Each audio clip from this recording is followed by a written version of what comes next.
Hey guys, and welcome back to my channel. Welcome back to Lizzie's cooking channel. We're making creme brulee today, and it's gonna be really exciting. Creme brulee is like a baked custard, and it's really tasty. It's like a sweet dessert. It's finished with a caramelized, torched sugar coating that melts and cools into a hard coating that you can crack.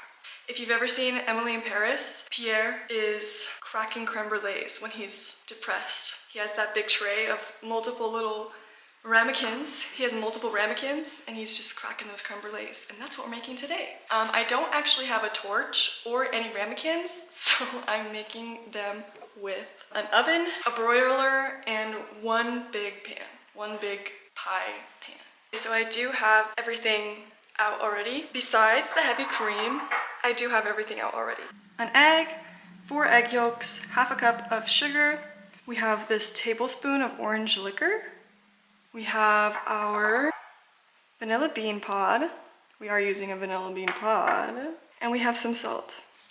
And that's all you need. It's so simple.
This smells delicious, and since I've used a vanilla bean pod instead of vanilla bean extract, I'm gonna go ahead and put it back on the stove top for a little bit just to start to set it a little bit before it goes into the oven, so that way the vanilla beans don't settle all at the bottom. In the liquid, they all go straight to the bottom and will settle there and bake there. So I'm just gonna go ahead and set it on the stove before I put it in the oven.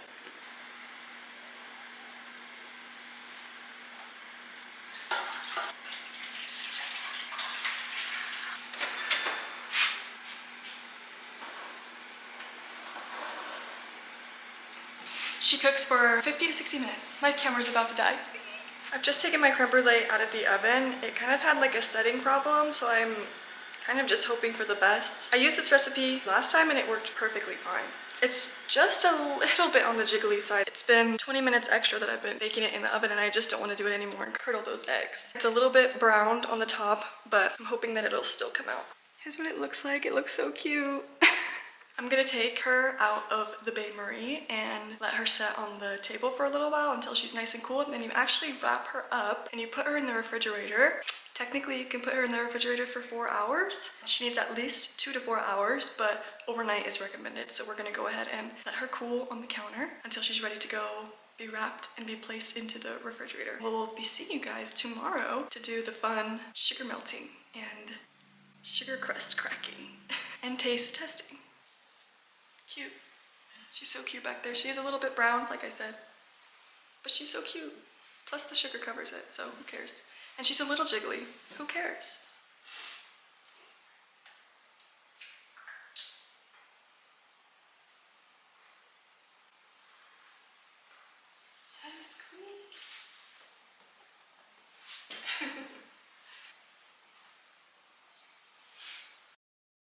She's nice and cool, and this is what she's looking like.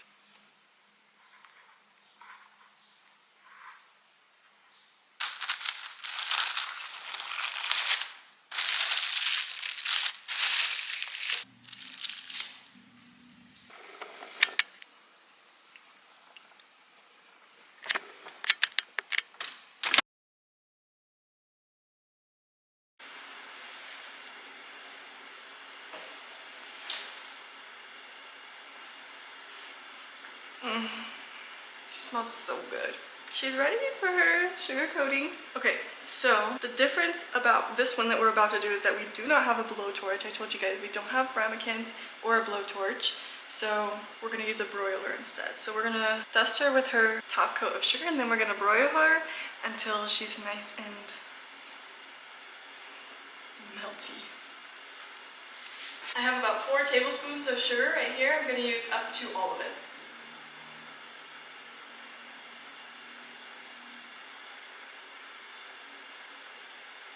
She's going straight into this broiler. Straight in. Top shelf. She is going to broil until she's done, and then she's ready. We're gonna give her a nice sugar coat crack. See if she gives us a nice one. The first time I ever did this, I didn't do very much of a sugar coating, so the crack wasn't very satisfying, but I'm hoping this time the crack can be very satisfying like Pierre Cotto. You know, it calms his nerves. Just I'm really excited.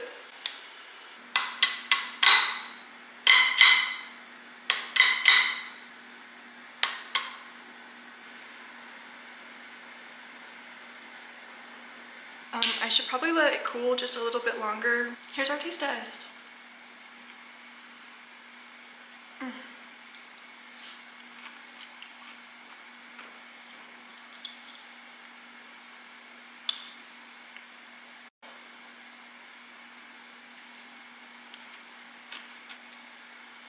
I would say she's really tasty, besides being maybe a little bit ugly. She's really tasty. The first one I ever did not come out like that. She came out really custard-like. It's really tasty though. Maybe it needs to cool down a little bit more. It's very warm right now. It just came out of the broiler. But it's really tasty. And it tastes like creme brulee, besides maybe just being a little curdled. Don't come for me, please. Don't come for me, okay? Don't come for the curdle, please. It just tastes so good and you're not able to taste it. But I'm telling you right now, it tastes really good. Can you smell it? If it smells like breakfast cereal, then you're smelling it, okay? Are you smelling that? Just a little too thick on that sugar shell. The oven had us curdling it. That's like the only 2 things that are like really bad about it. Or like that didn't come out quite right about it. And to be fair, this is only my 2nd creme brulee I've ever made in my whole life. This has been the next installment in Lizzie's cooking channel, which is bound to be so exciting and fun. So stay tuned for the next installment of Lizzie's cooking channel, which is probably soon. So the deal with the creme brulee was that sugar coating was way too thick, but low-key it like fulfilled my like super taste bud dream of having like this really thick sugar coating on that creme brulee, and it just really tasted so good, to be honest. But it just aesthetically, functionally was just way too thick.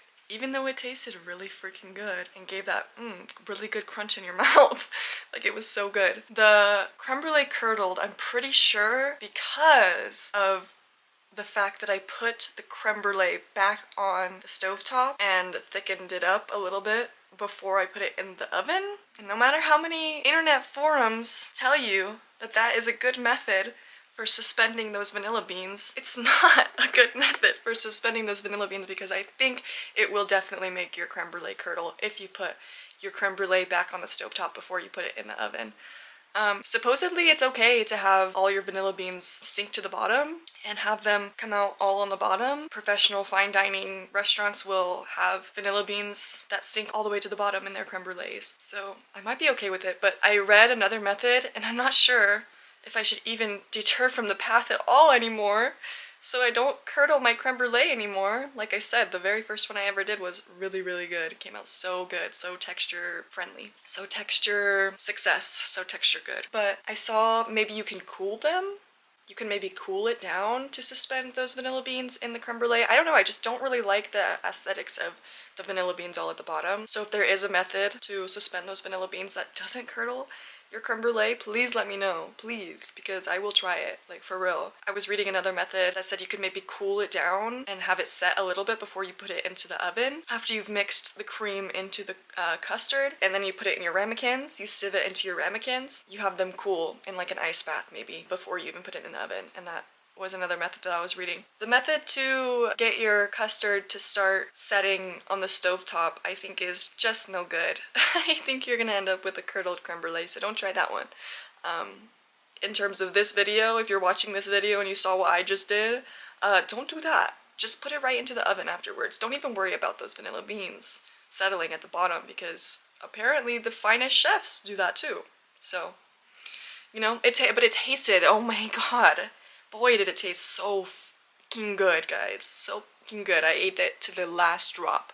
To the very last drop. Oh my god. Besides just being a little bit curdled and the sugar aesthetically, functionally not working quite great, it was so fucking tasty. So good. So really a success. If I ever do this again, I will redeem myself on that curdled creme brulee. I promise. I promise. But yeah, it was so good. I think I already outroed this video, but in case I haven't, thank you guys so much for watching. Really means the world. Thank you guys so much. I hope you loved this video. And I'll see you guys in the next one. Bye! You gotta make my other half of the heart. Ready? Put it up to the screen, make the other half. Yay! Okay, love you guys so much. See you in the next one. Bye!